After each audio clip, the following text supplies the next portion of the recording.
Gracias. El mensaje en esta mañana se basa en un pasaje del libro conocido como la Carta a los Hebreos. Quiero darles un poco el contexto de este breve trozo que voy a utilizar en esta mañana para basar el mensaje. Por supuesto, como dice el nombre, era una carta dirigida a los judíos que vivían en Palestina, pero también que vivían esparcidos por muchísimos lugares. El domingo de Pentecostés vamos a mostrar un poco el plano donde, en lugares tan lejanos donde habían sido esparcidos. No sabemos bien quién escribió esta carta, no voy a entrar a hacer las consideraciones de quién pudo o no pudo ser, no vale la pena, pero sabemos que fue inspirada por el Espíritu Santo. Y fue escrita a tres tipos de judíos diferentes. Los primeros eran aquellos que no habían escuchado el mensaje, o que si lo habían escuchado no habían creído, y eran muchísimos. El segundo grupo eran aquellos que sí alguna vez habían escuchado el mensaje del Evangelio, lo habían recibido, pero seguían muy atados a las costumbres, a los ritos, a las ceremonias del pueblo de Israel. Las fiestas, los sacrificios. Y entonces un poco la carta es para decirles, Jesucristo es superior a todo eso. Porque si podemos definir esta carta en una frase es, Cristo es mayor que todo. Creo que lo hemos cantado en esta mañana también. Les quería decir, miren, no están mal las ceremonias, pero ya no son necesarias. Porque las ceremonias estaban pensadas para señalarnos al que iba a venir. Pero una vez que vino, ¿para qué seguimos haciendo esas ceremonias? Pero había un tercer grupo de judíos. Y eran aquellos que se habían acercado al mensaje, que lo habían escuchado, pero que nunca habían dicho sí. Me comprometo con el Mesías. O habían oído hablar de la salvación, del perdón de pecados, pero no se habían comprometido. Muchos de ellos posiblemente, porque esta carta está dirigida pensando en ellos, participaba de las reuniones de los cristianos, que a diferencia de los judíos habían agregado un elemento fundamental. ¿Qué era? Se juntaban a comer, lo que se llama el ágape. Disfrutaban y les encantaba y se unían y posiblemente participaban de la comunión, pero no eran creyentes en el Señor, no se habían comprometido. Déjenme decirles que estoy seguro que en este lugar, en esta congregación, hay muchos en la misma situación. No se oponen, no reniegan, no están en desacuerdo, no descreen, no están en desacuerdo, se entiende bien eso, esa doble negación, ¿no? No descreen, pero todavía no se han comprometido con el Señor. Pueden ser parientes de cristianos, esposos, esposas, hijos, padres. Les gusta, lindo clima, buena gente y hasta a veces buena comida. No mucho, pero bueno, pero hasta allí. Así que pensando en ese público, el escritor dice esto en el capítulo 2 de Hebreos. Por esta causa debemos prestar mucha más atención al mensaje que hemos oído para que no nos apartemos del camino. Los mandamientos que Dios dio en otros tiempos por medio de los ángeles tenían fuerza de ley. Y quienes pecaron y los desobedecieron fueron castigados justamente. ¿Cómo pues escaparemos nosotros si descuidamos una salvación tan grande? Pues el mismo Señor fue quien anunció primero esta salvación, la cual después confirmaron entre nosotros los que oyeron este mensaje. Además, Dios la ha confirmado con señales y maravillas y muchos milagros y por medio del Espíritu Santo que nos ha dado de diferentes maneras conforme a su voluntad. El mensaje se centra en esta gran pregunta del versículo 3. ¿Cómo pues escaparemos si descuidamos una salvación tan grande? Es una pregunta retórica. Se dice que una pregunta retórica es una pregunta que no demanda que la respondamos. Por ejemplo, cuando entramos a la iglesia, alguien nos dijo, ¿viniste? Esa es una pregunta retórica, no hace falta que digamos que sí. Pero es una pregunta mucho más que retórica, es una pregunta judicial que nos habla de una condenación.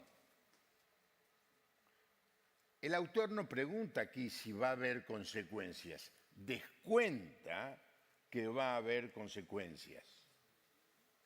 La pregunta es si existe la posibilidad de escaparse de esas consecuencias, dando a entender, por el tono de la pregunta, que no va a haber posibilidades de escaparse. ¿Saben? Una pregunta que muchos nos hacemos y muchos nos hacen a los pastores es, ¿qué va a pasar con aquellos que nunca escucharon el Evangelio, nunca escucharon de Jesús? ¿Cómo se salvarán? Una gran pregunta que no voy a tratar de contestar en esta mañana. Pero la pregunta aquí es mucho más inquietante. ¿Qué le espera a quien oyó, entendió y aún así trató la salvación como algo a lo que podía descuidar? ¿Qué es lo que descuida? ¿Qué es lo que no tienen? Descuida, sí, utiliza bien. No le da valor. ¿A qué? A una salvación tan grande. Déjenme hablar un momento de lo grande que es esta salvación, absolutamente convencido de que ni siquiera voy a poder rayar el 0,01% del tamaño de esta salvación. Primera cosa, la salvación es grande en su origen.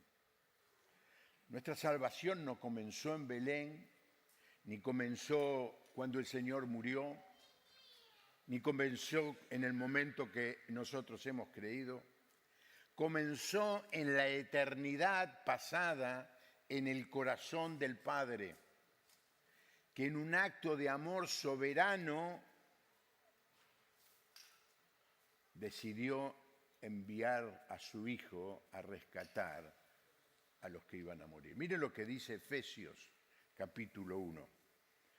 toda la alabanza sea para Dios, el Padre de nuestro Señor Jesucristo, quien nos ha bendecido con toda clase de bendiciones espirituales en los lugares celestiales, porque estamos unidos a Cristo.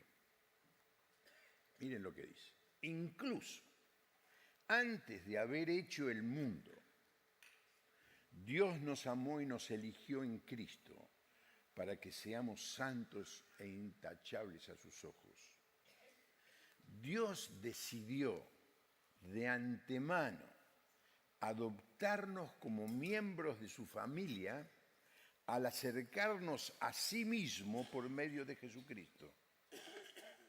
Esto es precisamente lo que quería hacer y le dio gran gusto hacerlo. Hermosa la versión. Desde antes. La salvación que tiene eternidad pasada.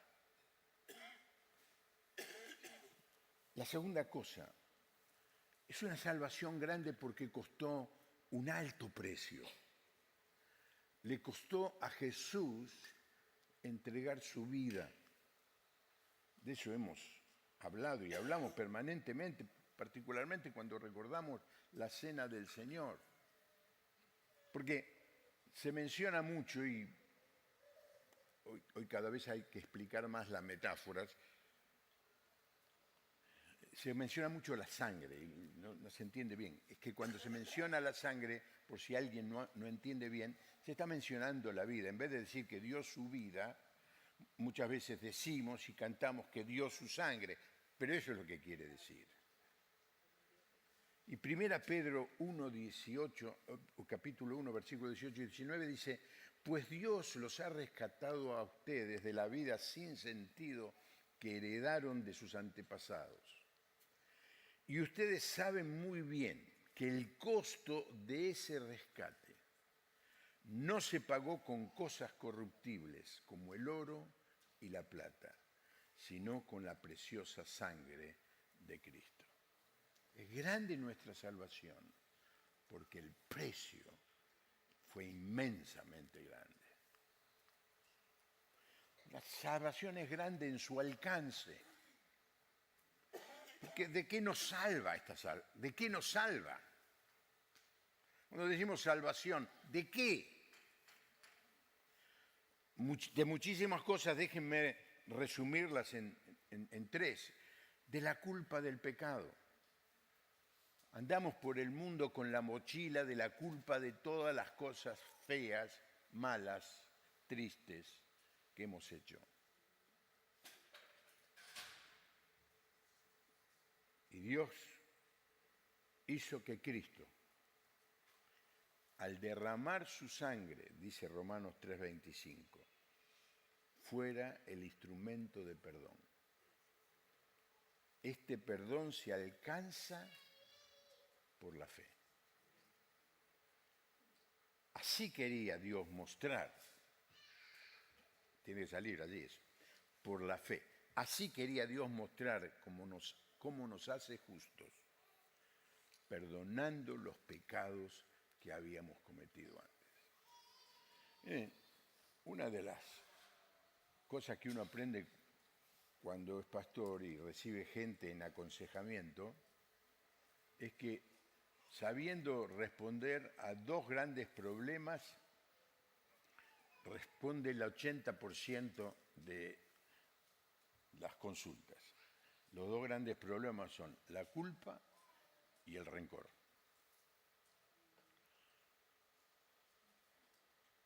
Hay personas que están enfermas de rencor, pero todos tenemos culpa por haber cometido el pecado. ¿De qué nos salva esta gran salvación? De la culpa del pecado. La sangre de Cristo nos limpia de todo pecado.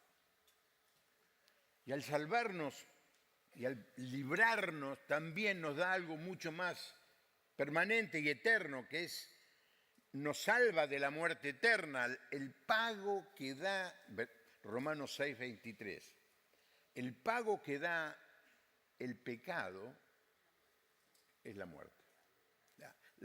¿Qué quiere decir? La separación eterna de Dios. Pero el regalo de Dios es vida eterna en unión con Cristo Jesús, nuestro Señor. ¡Qué maravilla! No solamente no me condena, sino que me regala la vida eterna. ¡Qué salvación! Nos libra de la condenación.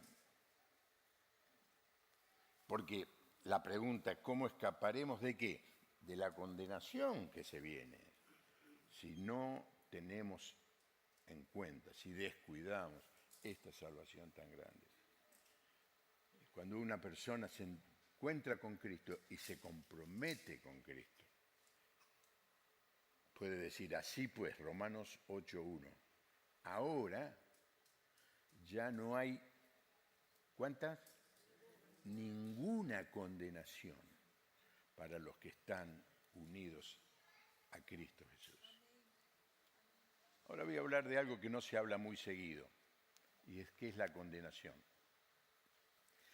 La gente tiene generalmente, cuando uno habla de esto, en mente, lo haya leído o lo haya visto en alguna película, en algún dibujo, la condenación es un infierno como el que describió Dante Alighieri en la Divina Comedia. De hecho, el edificio más famoso, uno de los edificios más famosos en la ciudad de Buenos Aires, se construyó en base a la Divina Comedia, el edificio Barolo. Dante Alighieri pensó que el infierno era un embudo descendente de 9 círculos. Y los peores de todos, no voy a describir cada uno porque no es el caso de hablar de un invento de Dante Alighieri, pero el peor de todo es los traidores. Por eso al final de todo estaba Satanás mordiendo a Judas, que había traicionado a Jesús, y a Casio y a Bruto, que habían traicionado a Julio César. Esa es la imagen del Dante Alighieri.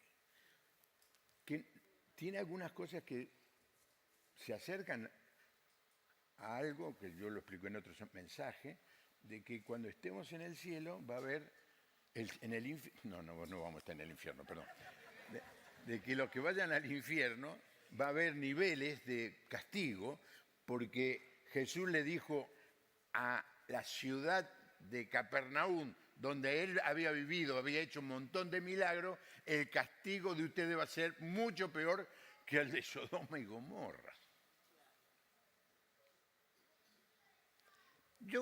Una manera que a mí siempre me ha traído más luz es pensar que es un lugar donde no hay nada que tenga que ver con Dios. O sea, Dios es luz, no va a haber luz. Dios es amor, no va a haber amor. Dios es justicia, no va a haber justicia. Dios es alegría, no va a haber alegría. Dios es prosperidad, no va a haber prosperidad. Dios es esperanza, no va a haber esperanza. Un lugar sin Dios. Mamita, me asusta pensarlo. Pero ¿para qué hablar de lo que uno piensa o de lo que Dante Alighieri piensa? Leamos lo que dice el Nuevo Testamento. Sé que es muy raro que alguien hable sobre el infierno últimamente porque estamos más para arriba, ¿no? Pero está en la Biblia. Y te tengo que decir que si no aceptas al Señor Jesucristo como tu Salvador y te comprometes con Él, no te vas a escapar a ese destino.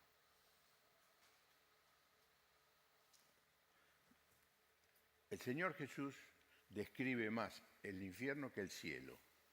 ¿Sabían eso? Cosas como esta. Se llama lugar de fuego eterno, donde el gusano no muere y el fuego no se apaga. Se llama lago que arde con fuego y azufre. se llama un pozo sin fondo, se llama oscuridad exterior, se llama horno de fuego, se llama fuego interminable, se llama negrura de la oscuridad. Se dice que la gente está allí llorando, lamentándose y rechinando los dientes. Se describe el infierno como un lugar, para decirlo, que no es muy interesante pensar en ir. Es que nadie piensa en ir. Después voy a seguir hablando un poco de eso. Para terminar, no solamente es grande por lo que hace, sino grande en sus promesas. Bendito, 1 Pedro 1, 3 al 5. Bendito sea el Dios y Padre de nuestro Señor Jesucristo, que por su gran misericordia y mediante la resurrección de Jesucristo nos ha hecho nacer de nuevo a una esperanza viva. ¿Para qué? Miren, ¿para qué? Para que recibamos una herencia. Yo cuando leí El Pato Donald, era muy chiquitito, corríamos el martes a la mañana de la escuela para que mi mamá nos diera los 20 centavos que costaba el Pato Donald, y íbamos corriendo al kiosco de Nogoyá y Gallardo, porque leer primero el Pato Donald era la mitad de la felicidad. Y el Pato Donald tenía un tío rico. ¿Es cierto o no? ¿Cómo se llamaba? No me acuerdo cómo se llamaba. El tío rico. Más Pato después le pusieron. ¿Y cuál era? Que le diera la herencia al Pato Donald. O sea que toda mi vida pensé en algún tío rico que me diera la herencia. No. Pero mire, esto es mucho más que la de la herencia de un tío rico. Para que recibamos una herencia. O sea, cuando salí soy, ¿vos quién sos? Soy heredero. ¿De qué? De una herencia incorruptible, incontaminada, imperecedera. Esta herencia les está reservada en el cielo a ustedes, que por medio de la fe son protegidos por el poder de Dios, para que alcancen la salvación lista ya para manifestarse cuando llegue el momento final. Nos llevaría horas y horas describir todas las promesas que están escritas en la palabra de Dios, que Dios tiene pensada para nosotros. Aceptar el mensaje del Evangelio nos convierte en parte de su familia, en hijos, en hermanos del Señor Jesucristo, en reyes, en sacerdotes y mucho más, mucho más. Este es el gran Evangelio. Volvamos al texto. ¿Cómo pues escaparemos si descuidamos una salvación tan grande? Descuidar.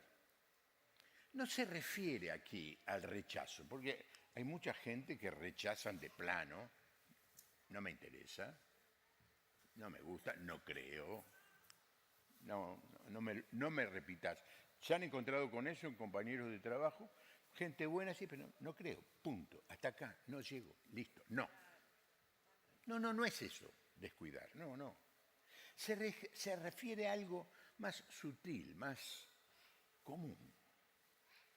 Nadie se levanta una mañana diciendo, hoy voy a despreciar la salvación. No. Es más sutil. Déjenme mencionarles, por ejemplo, la indiferencia.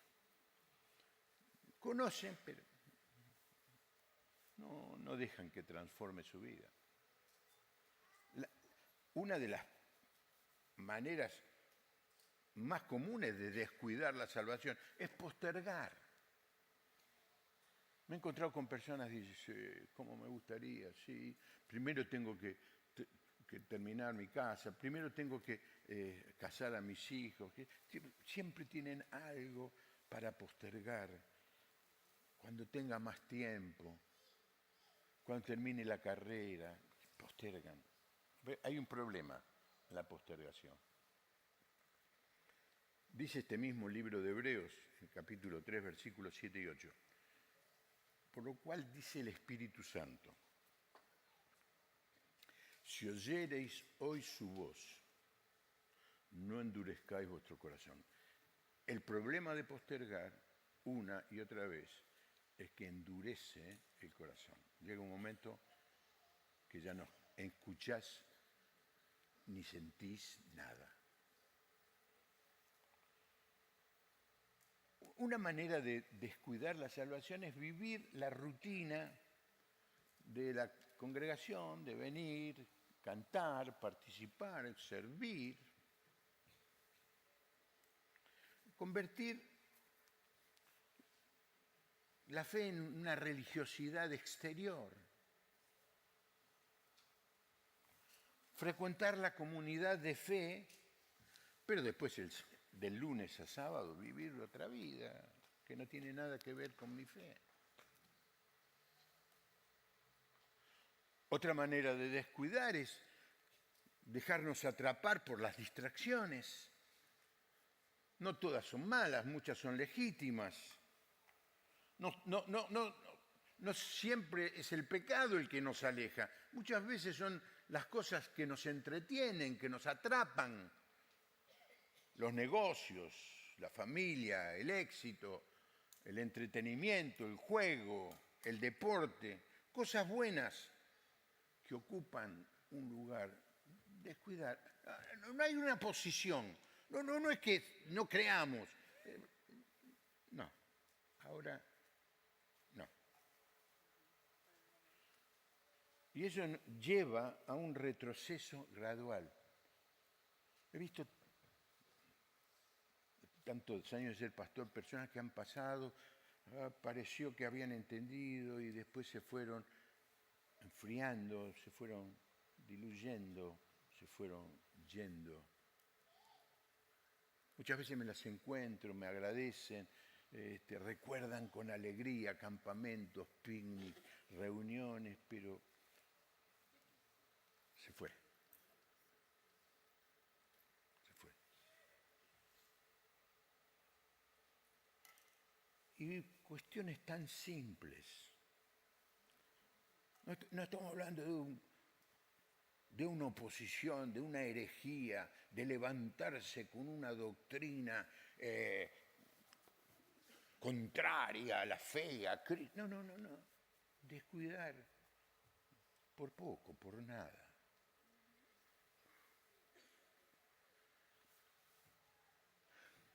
Todos vieron la película. Pero el Titanic se hundió en 1912. Uno de los constructores había dicho, es el barco que ni Dios mismo puede hundir.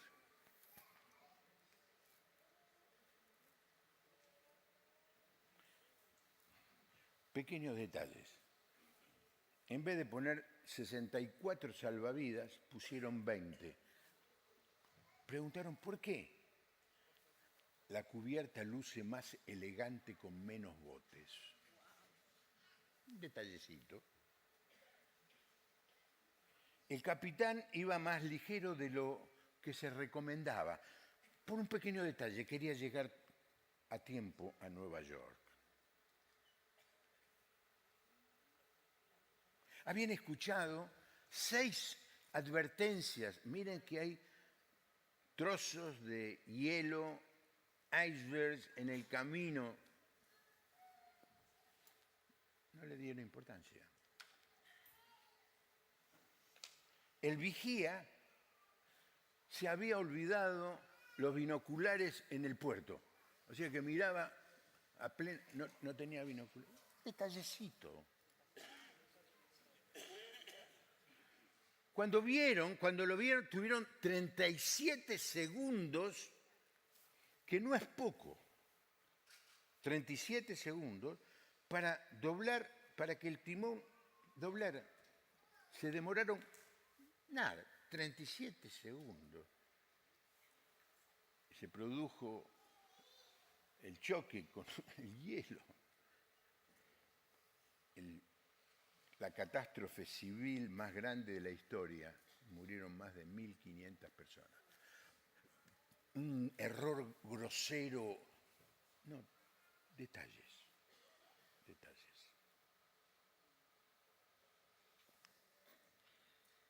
¿Cómo pues, dice la pregunta, escaparemos si descuidamos, si por detalles descuidamos una salvación tan grande?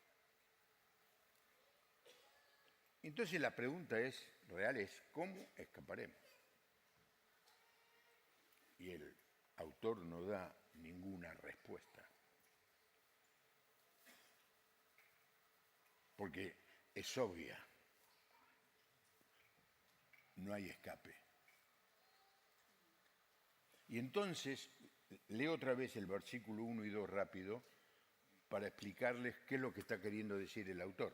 Por esta causa debemos prestar mucha atención al mensaje que hemos oído para que no nos apartemos del camino. Los mandamientos que Dios dio en otros tiempos por medio de los ángeles tenían fuerza de ley y quienes pecaron y los desobedecieron fueron castigados justamente. Aquí el autor lo que está diciendo, miren, si lo anterior, que era menor, todas las costumbres, los ritos, los mensajes, producían un castigo justo, si las leyes que fueron traídas por personajes menores a Jesús, en este caso los ángeles, y hay todo un capítulo que habla de que Jesús es superior a los ángeles, pero ese mensaje que trajeron los ángeles se cumplía y el que desobedecía el mensaje sufría el justo castigo. ¿Cómo escaparemos nosotros si descuidamos una salvación tan grande? El pueblo que leía esto entendía, porque conocía la historia. Desobedecieron 3 años sin lluvia, sin cosecha, muriéndose de hambre. Desobedecieron, lo invadieron los enemigos. Desobedecieron, se los llevaron 70 años cautivos a Babilonia.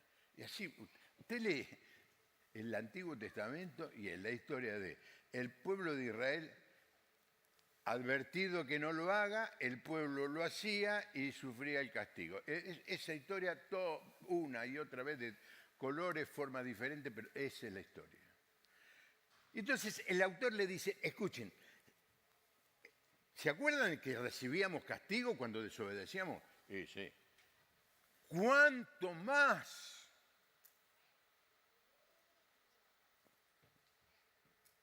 vamos a recibir nosotros? Si no nos olvidamos de las leyes de los ángeles, que había que obedecerlas, pero estamos rechazando el gran mensaje de salvación al Señor Jesús. Y claro, ¿escaparnos de qué?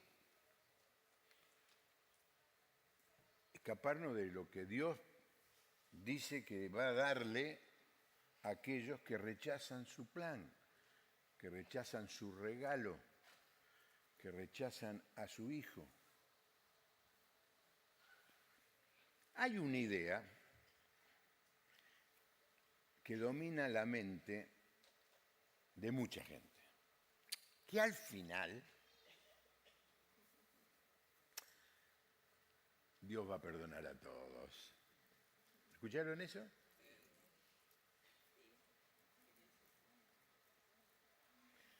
Le hice un reportaje, le hice varios, pero al famoso autor argentino Marcos Aguinis, judío. Sus padres habían sufrido el Holocausto. En una época era el autor de libros más importantes de la Argentina.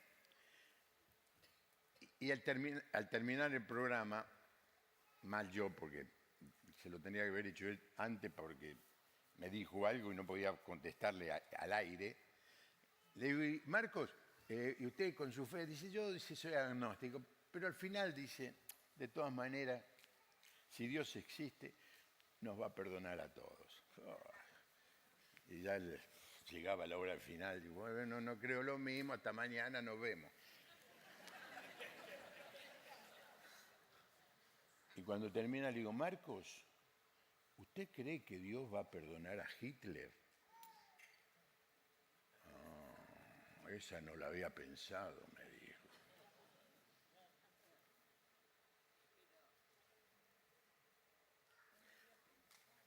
Una vez estaba escuchando el Viernes Santo, el programa de La Nata. Y estaban todos hablando quiénes creían, quiénes no creían, quiénes eran religiosos, quiénes iban a la iglesia. Muy interesante, un diálogo muy honesto y todo. Y me sorprendió lo que dijo La Nata, que era agnóstico. La Nata dijo, si Dios existe, tiene que haber infierno.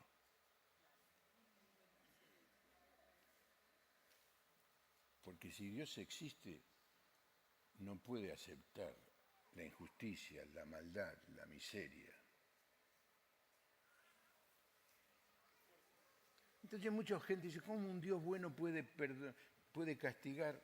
Y entonces se sintetiza esta religión en dos errores monumentales. Uno, los que dicen Dios es amor, Dios es bueno, no le va, por una mentirita no te va a mandar al infierno. No toma, mirá si Dios se va a estar fijando en cada uno de nosotros. Entonces, presumen de la gracia de Dios. ¿Y para qué van a buscar la salvación? Si al final todo está bien. Déjenme decirle que es triste lo que voy a decir, pero hoy se escuchan mensajes por las redes de pastores, aunque hay algunos que ahora dicen que no son pastor, pero pastores que tienen este estilo de mensaje. Richard Niebuhr, un teólogo, dijo, predican un Dios sin ira que trajo hombres sin pecado a un reino sin juicio a través de las gestiones de un Cristo sin cruz. Dios es bueno. Y el otro extremo, un Dios solo justicia, sin amor, Dios malo, un Dios tirano, un Dios que nos está corriendo con el látigo para pegarnos, y tienen esa idea de un Dios al que hay que obedecer para agradarlo, para que no nos castigue. Esto está muy, muy fuerte en los animistas, ¿no? Que le tienen miedo a Dios, se hacen cultos y sacrificios a las montañas para que Dios no nos castigue. Esa es la idea de Dios, que produce una religiosidad vacía de amor, sin esperanza.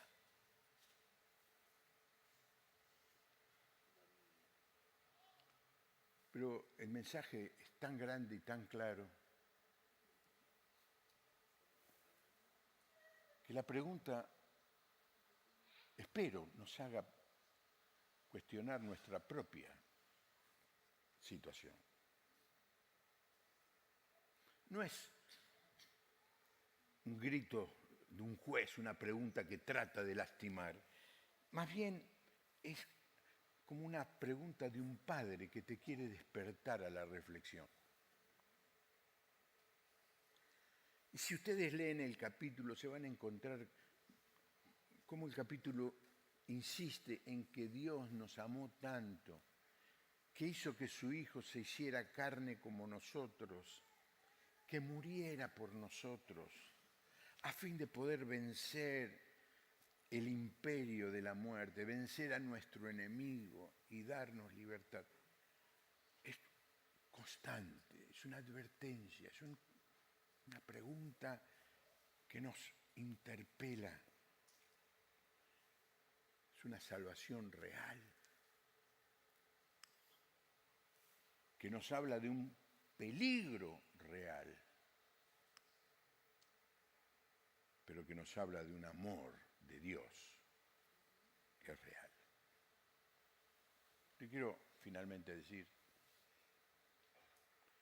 si descuidas, si no reconoces esta gran salvación,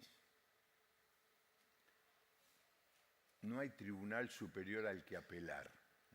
¿Vieron ahora? El juez lo juzga, pasa a otro tribunal, termina el tribunal como en la Corte Suprema.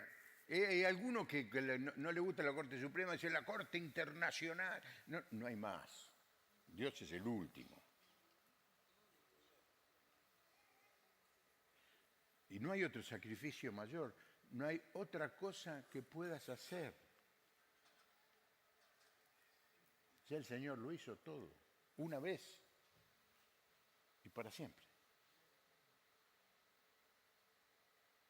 Por eso el Señor dijo esta gran frase: yo soy el camino, la verdad y la vida. Eso es bárbaro. Esa frase, aplauso, medalla y beso. Pero ahora dice una frase mucho más desafiante, que dice: nadie viene al Padre si no es por mí. No hay otro camino. San Pedro, o Pedro, se levanta a predicar y dice: porque no hay otro nombre debajo del cielo dado a los hombres en que podamos ser salvos. No hay otro camino. No hay otro camino. Entonces la pregunta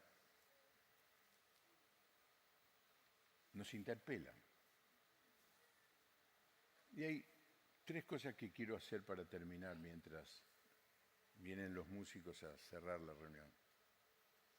Número uno, examinarnos. Juan Pablo, yo tengo 25 años casado, fundador de iglesia. Examinate todos. Asegúrate de que sos un hijo de Dios, de que le entregaste tu vida a Cristo. La respuesta, la reacción natural es: dale gracias. Si sos del Señor, gracias. Gracias. Yo me levanto a veces y canto: qué maravilla, Jesús me salvó. Ah, su nombre. Una y otra vez. ¡Qué maravilla! Sí, pero si descubrís en este examen que todavía no te comprometiste con el Señor, yo te invito en esta mañana a que lo hagas. Todos los que estamos acá tuvimos una primer mañana, una primer noche, un día en que nos decidimos.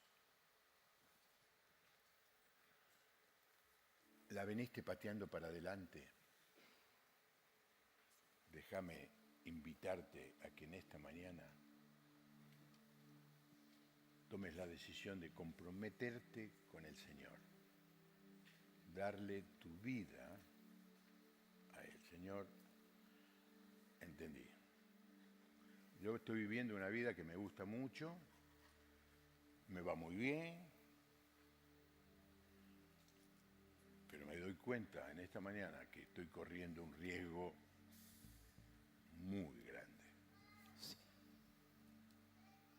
Y quiero asegurarme de ser parte de tu familia. Cristo limpie mi vida, me dé un nuevo propósito, me dé una nueva dimensión, pero más que todo, Señor, me asegure cielo por toda la eternidad. Inclinamos nuestro rostro.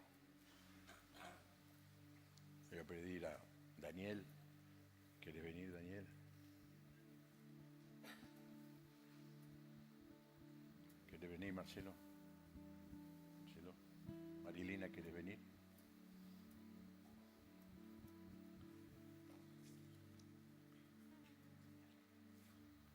Ellos van a estar aquí esperando a aquellos que en esta mañana quieran comprometerse con el Señor.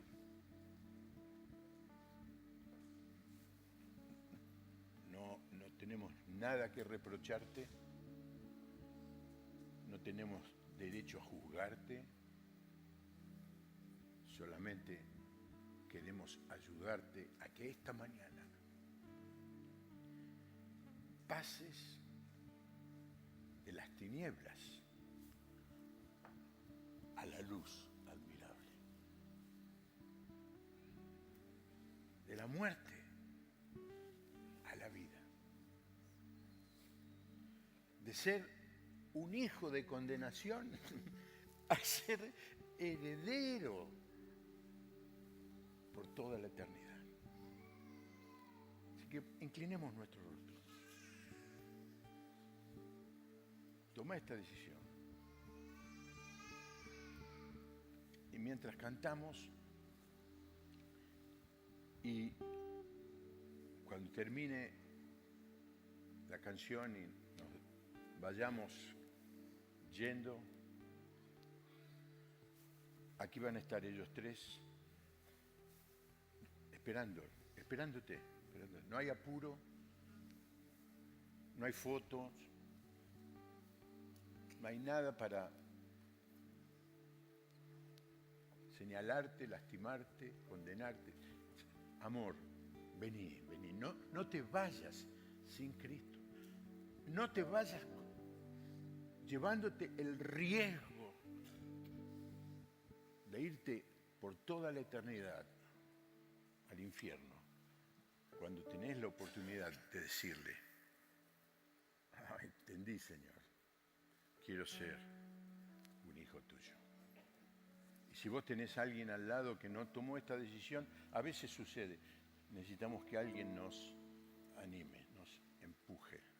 No sé, ¿querés hacerlo? Vení conmigo, yo te acompaño. Hagámoslo. Padre, tu palabra es tan clara.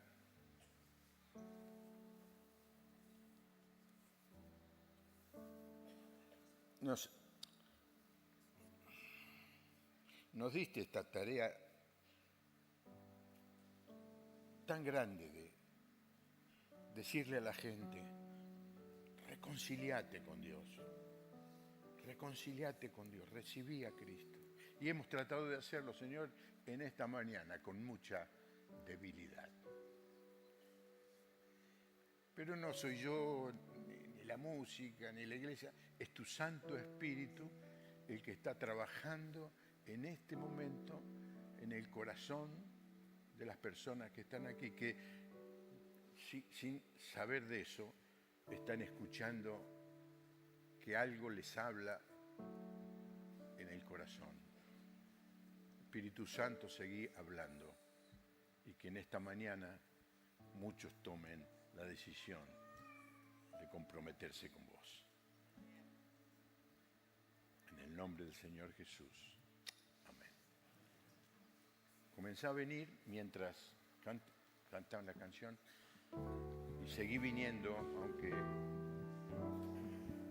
cuando termine la canción nos pongamos de pie y nos vayamos. Que el Señor bendiga la congregación esta semana.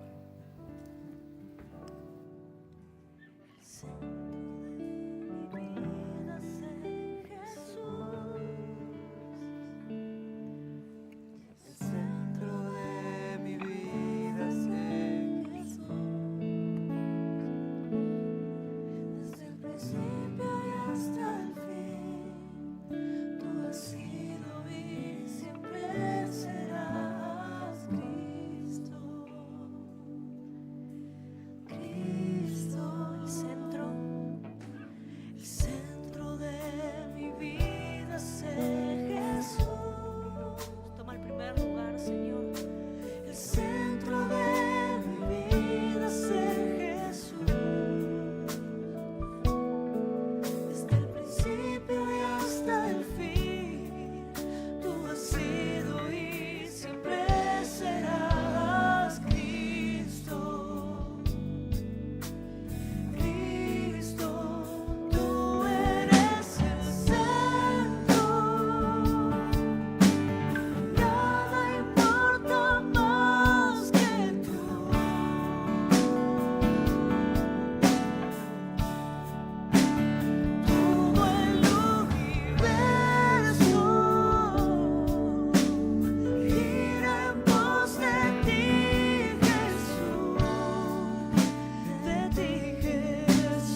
nuestra vida va a ser el centro de la iglesia. Centro de tu iglesia es Jesús.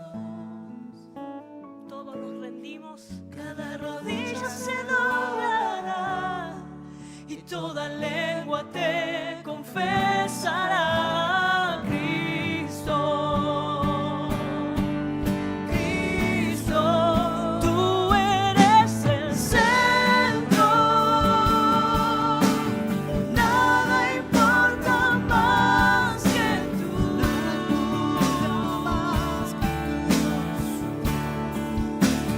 Todo el universo gira en pos de ti, Jesús, de ti, Jesús.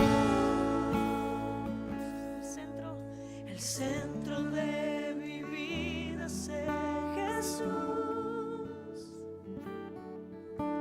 El centro de mi vida es Jesús.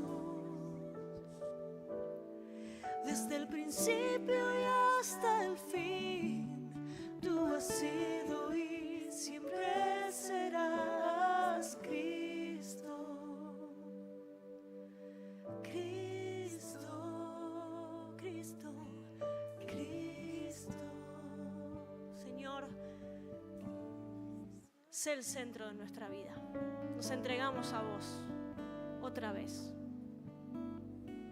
Quizás sea la vez infinita, pero otra vez venimos a vos y nos queremos entregar, comprometernos seriamente a vivir una vida que honre